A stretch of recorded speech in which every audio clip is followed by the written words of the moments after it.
Hello, everybody. Andy Jacob here with the DotCom Magazine Entrepreneur Spotlight Series. And I have a great show today. You know, you watch the show regularly, and you know one thing that we love besides technology and new business and startups, we love real estate. Of course, real estate makes the world go round. And, you know, when we talk about real estate, we talk about investments and development. You look around right now, there's cranes everywhere. And of course, there's a lot of development going on. And we wanted to bring on the show today a real leader in the field. Her name is CLou, and she is the CEO and founder, of course, of CLou Capital. And she's a real estate investor, but also a developer. And she really develops dreams with her clients and with her team. I mean, it's really incredible what she's done. She's really been in the business for a long time. We have so many questions about real estate investing and capital and development. We wanted to bring Crystal on the show and sort of pick her brain a little bit, if you will. So Crystal, welcome to the DotCom Magazine Entrepreneur Spotlight Series today. Oh, thank you. Thank you for having me. I appreciate it. It's great to have you. I mean, you've really been at the business for a long time. You have an extensive experience in cost and time management and development and real estate investments. And I guess when it comes to real estate investments and development, I mean, cost and time management is probably the single most important thing that one needs to think about. But before we get started, tell us about CLou Capital, and then we're going to get into it. Alrighty, perfect. Yeah, so I'm CLou. I run CLou Capital. We're a real estate investment and development firm. So I raise the capital and I get with my clients to be able to make their dreams kind of a reality in the multifamily space, mixed use space, you name it. We do everything from land acquisition, construction, development to cutting the ribbon at the end. Me and my team are amazing at cutting cost in that regard of what you spoke about earlier. And so with development, we're able to, you know, cut time and construction piece about 20% from the cost. And then from the development side, you know, normally it takes 18 to 24 months with development, but we can cut it to 16, 18 months with our team. Yeah, that's incredible. I mean, there's savings all the way across the board when you work with your company. Let's talk generally. What's going on in multifamily? What's going on in real estate investment is, you know, we're looking, you know, there's people saying there might be a recession. Some people think we're already in it. You know, we have inflation going up. But with regard to the commercial space and development, what's going on with that space? Because I see cranes everywhere. Oh, yeah. There are cranes everywhere, and not just here in Atlanta. I mean, we're talking about all over, right? There's new development happening in Tennessee, Florida, like right on the panhandle. There's construction going on everywhere, and anywhere you turn, any road you go down, there's always new development happening. And so when new development happening, you know there's a need in the communities, you know that people are wanting it, and so we're here to make that happen, and we do for our clients. You know, the economy is fluctuating, yes, but new development is still booming. People are clearing land every single day. You know, every street I go down, there's new land being demolished and, you know, cleared, you know, so that, you know, the economy is doing really well. Money is still, you know, going through the communities and stuff like that. And so for us, it's a total blessing to be able to make these dreams a reality, not just for the communities, but to be able to bring jobs to the communities, to be able to help, you know, other people, to be able to bring, you know, our construction piece, you know, we're able to hire people, which that brings money into people's pockets, and be able to spread the wealth in that relationship as well. Yeah, Crystal, I love it so much. Let's talk about it, because you have a burgeoning business. A lot of people are now hearing about what you're doing. When a company comes to you and they have the conversation, hey, we need a building. What does that look like? What's that first conversation sort of sound like with your potential client? Oh, man. So I legit just got off one with the new development that we're going to do in Tennessee. And let me tell you, it is extraordinary to talk to clients or potential clients, right? Like, I love networking for one. I love bringing what they want to life and be able to make it happen for them, to be able to show them, you know, concept to drawing to 3D image. 3D image to them actually walking through the property. For me to be able to make that happen for my clients is like a dream come true for me. I love doing it. I love talking with my clients, figuring out what they want and how we can make that happen for them, and going from start to finish with them, be able to help them with construction costs, development costs, raising the capital portion of it from the equity position, or from the debt as well. We kind of will do both either way to make our clients happy and be able to make sure that we're all communicating on the same path, right? And be able to make sure that we're executing correctly, and to be able to make sure that like the communication's open and we're able to execute from the development standpoint, construction, because we're able to save cost on both ends as well with all the relationships that we have with our vendors, with our construction teams. We're able to cut costs from the capital raise portion as well. So we don't need to raise as much capital as what a normal development company would do. And so we're truly blessed to be able to have the relationships that we have, and we love building more relationships with our clients and be able to help and save them more money on the front and the back end as well. Yeah, Crystal, you're really relationship driven, but equally as important, you're cost savings and time savings driven. Yes. And I love that so much. You mentioned 3D imaging. I would imagine that's so cool for your clients that where you provide not only, the way it's going to look, but you can actually walk them through the development prior to actually building it. Is that the way it works? Right. Yeah. I mean, we could do that too. There's multiple ways of doing it. You can either draw it out or you can actually make it a 3D image, so that they feel like they're walking through the actual concept. Like if you take them in an empty building, right, and you throw up the image of the actual architectural drawings, but actually the concept. So you have where everything's going to be, whether if it's like multifamily, where the kitchen's going to be, where the bathroom is. So you can be like, okay, no, I want to change this. I want the color to be this. If it's a very high-end community, if it's like Class A, Class B, Class C if it's value add, it just really depends on what our clients are wanting, and what the community wants as well, and what will market value for our clients to be able to, sell that property as well for them to be able to make it more feasible for them. So we love doing that, and again, it's just been a roller coaster ride in a good way, if you will, but a total blessing as well. Yeah, we'll talk about that entrepreneurial journey in a few minutes, but before we do, there's something we talk about on the show that the people that watch always know that we talk about, and something that we call the Amazon effect. And one of the Amazon effects is companies have been building huge, gigantic spaces. Right. Sometimes we're moving away from the smaller spaces, and we're building spaces now that we're seeing 500,000, 1 million, 2 million square feet. Are you seeing that sort of that large warehouse, large commercial development space utilization continuing into the future? Yeah, and it just depends on what area, and what which communities are calling for it, and where it will be efficient and where it will do good at, right? We do a lot of research behind the scenes before we even think of bringing something like that to communities.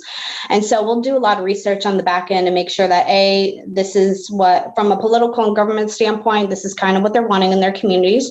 And then B, doing the geographical research as well on the back end to make sure that it's feasible for these areas. If rents are calling for in these areas, if the market value is calling for in these areas, and their salary range as well, if it can, accumulate that for in those areas as well. And so we do a lot of research behind the scenes before anything to make sure that we can say from our word from integrity standpoint that yes, this will work, we can build it in this community and it wouldn't fail, right? So there's a whole bunch of things behind the scenes to make that happen, but I've seen it happen, and it does extremely well if you do the market research correctly before you build in it. or before you do Crystal. anything forward. Yeah. Yeah, I love it so much. You mentioned something that a lot of people don't think about when they are looking at commercial buildings. And one thing that's so important is it has to work in the community. It has to create jobs. It has to be embraced by the community, because if you have the community that doesn't want it, then you have all kinds of problems. Is that sort of the idea? Yeah. Oh, yeah. I mean, you have to make sure that, the communities are wanting it. And if not, they're going to protest about it. They're going to go to their governors and try to force it out or vote it out, and so we try to make sure that all of that is cohesive and it works before we try to bring it to a community. Yeah, it makes sense. And of course, one thing you've done so well, Crystal, is you've been able to establish relationships within the communities that you serve. I mean, you're known as a sort of a go-to person, a person that's going to do a great job for the community. So how important is it to keep those relationships really strong with sort of the powers that be in the communities that you serve? Oh, yeah, absolutely. So relationships to me and networking for me are probably number one, because without relationships, you can't get anywhere, right? And so I love, first and foremost, building relationships with my clients, with my team, to make sure that they have what they need, to make sure that they are happy. If you can I always say, collaboration beats competition. And so I would rather help other people rather than trying to compete with one another. Even if it's another capital raiser, I'm like, okay, yeah, let's partner together. And they're like, whoa, you're not wanting to compete against me? I'm like, no, we're here on this earth one time, we're here to make a difference one time in this world. And if I can make an impact in a positive way in somebody's life, that does it for me. I'm here to my goal, in the real estate realm, just is to retire my mom in 2 years. That's my tight end goal, so I only live once, and I want to, when I go, is that, people that are at my grave are like, what, she made a difference in my world. She made an amazing impact in my life. That's what I want people to know me by, not by how much real estate I have, not by how much money I have, not by, how many companies I have. I don't care about that at the end of the day. What I care about are the relationships that I build, how I make a positive impact in people's lives, and what I can do to make change and, put a smile on somebody's face as well. That's my end goal in all of this. Yeah, 100%. You're doing such a great job at that. Let's talk about the team. I mean, you're known, in your space, in this capital and real estate investment space and real estate production and building space, as having a world-class team. How important is it for you to surround yourself with other world-class people that have that same passion that you do to do the best job they can? Oh, absolutely. My team is how I've gotten to where I've gotten to, right? Without surrounding yourself with good people, with good teams, that you can always help one another and build off one another. And we do that amazingly. Me and my development team have built an amazing team. We love working together. We love partnering together. Even when I work with other people outside of our team, I love building relationships and helping other people in their capacity of what they're needing. And so I'm like, hey, if you're wanting to partner and build a relationship off this, we definitely can. Where, I'm all about relationships. I'm always about helping people, helping the community, and so with our team, we're able to execute so much more because of our communication is spot on. I mean, we have amazing relationships, and we continue to build on it every single day. Yes, you do. Now, Crystal, you love building things, and you also have another sort of side gig that you're involved with woodworking, and it's very fascinating. I mean, some of your woodworking has been in some of the most prolific buildings in the world. Let's talk about your woodworking passion as well. Right. Yeah. So I also own Caddick, which is a custom woodworking company. We have an office in Norcross, but we're actually moving it to Lawrenceville. And so if you've ever been to the Fox Theater, the Marquee Lounge, we did a lot of their interiors for that project. If you've ever been to La Perilla, that is kind of connected to the Mercedes-Benz headquarters that's here in Sandy Springs, we help build that as well. So we do a lot of custom woodwork, a lot of custom pieces for our clients. We've also done museums as well, custom cases, pretty much anything custom for our clients, either in the commercial space or the residential space, but our focal point is the commercial space as well. Yeah, that just goes along with your passion to build. Let's talk about a little bit. I mean, let's go back a little bit, Crystal, to when you were younger. So when you were a child, I mean, were you the person that was playing with the blocks and building things and building forts and building little cardboard houses? I mean, where did this passion that you have start, when you were younger?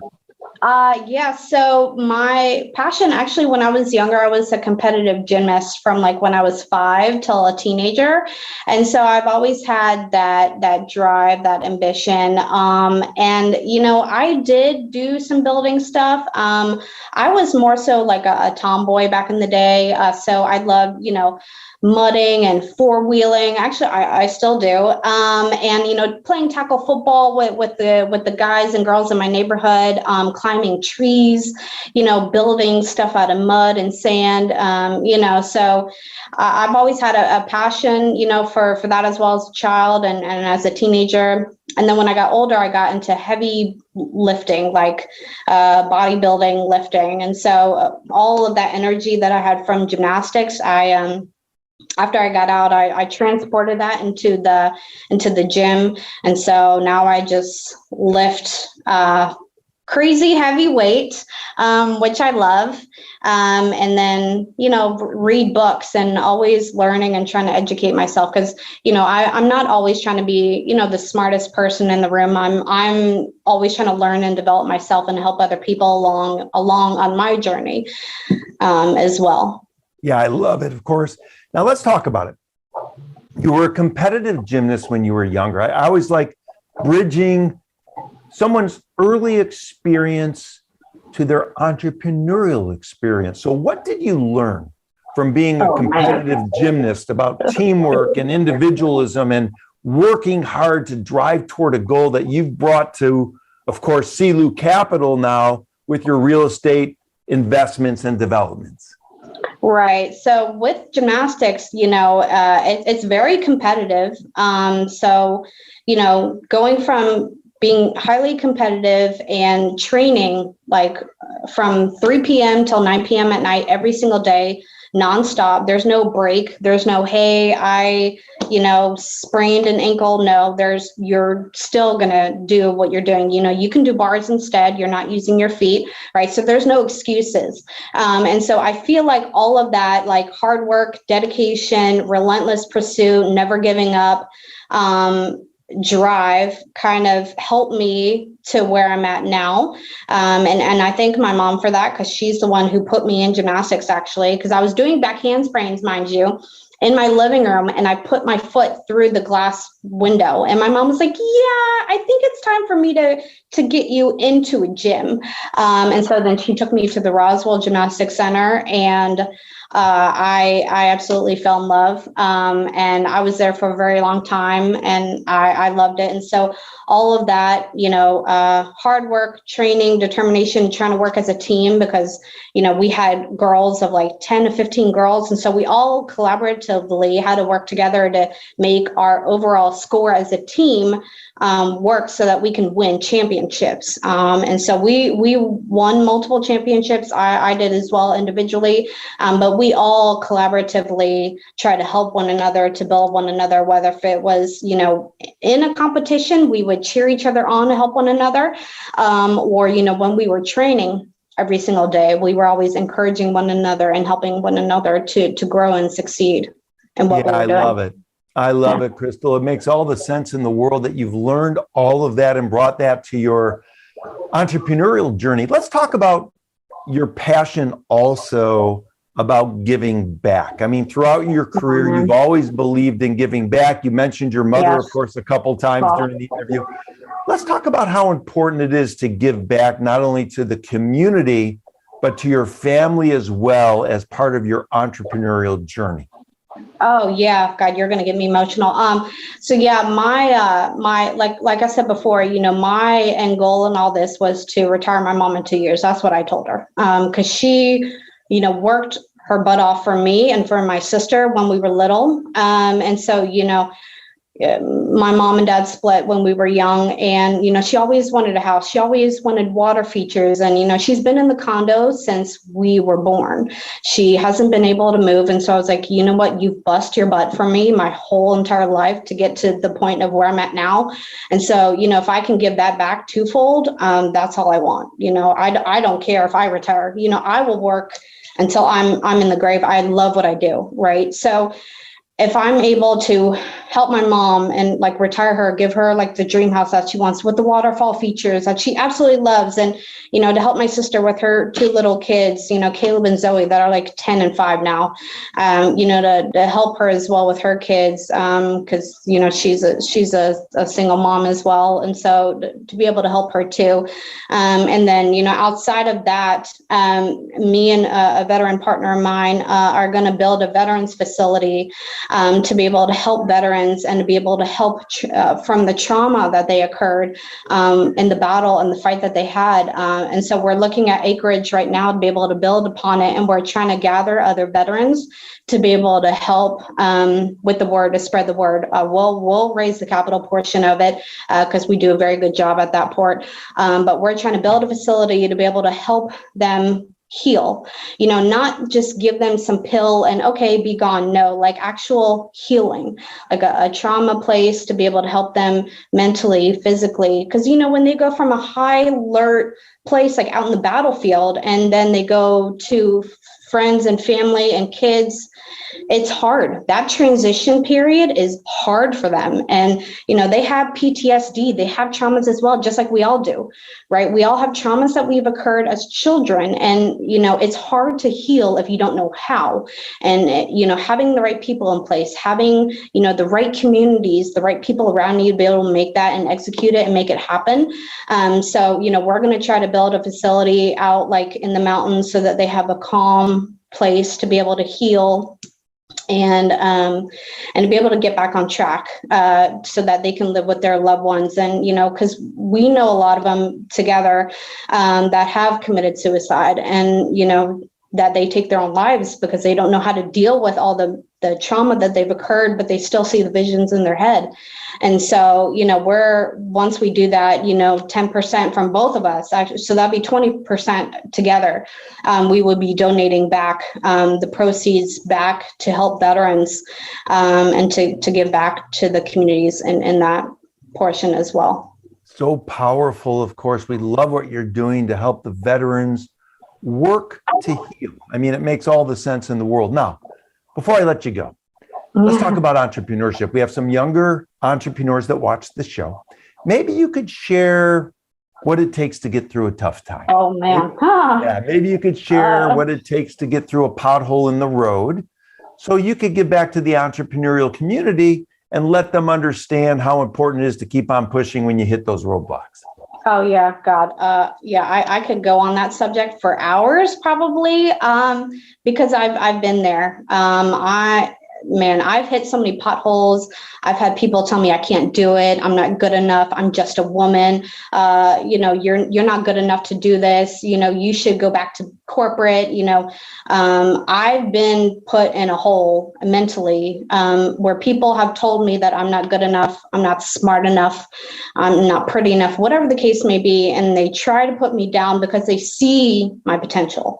That's the aspect of it that I think is highly important, because when you have people that put you down, that tell you you're not good enough, they only see it from their perspective of themselves because they know they're not good enough. And so they try to put you down and bully you to make you feel like you're not good enough, but you damn well sure know that you are good enough, that you can do it. And it was hard for me for years to be able to get out of that. to be able to get away from, people that have told me that I'm not good enough. And, but you can do it. You can. It takes a lot of hard work, dedication, mindset, being relentless, not giving up, and pursuing your goals no matter what. Don't let anybody get in your way. Don't let anybody tell you you can't do it, because you can. I love it. And for the entrepreneurs watching the show, what you feel and hear from Crystal is her passion.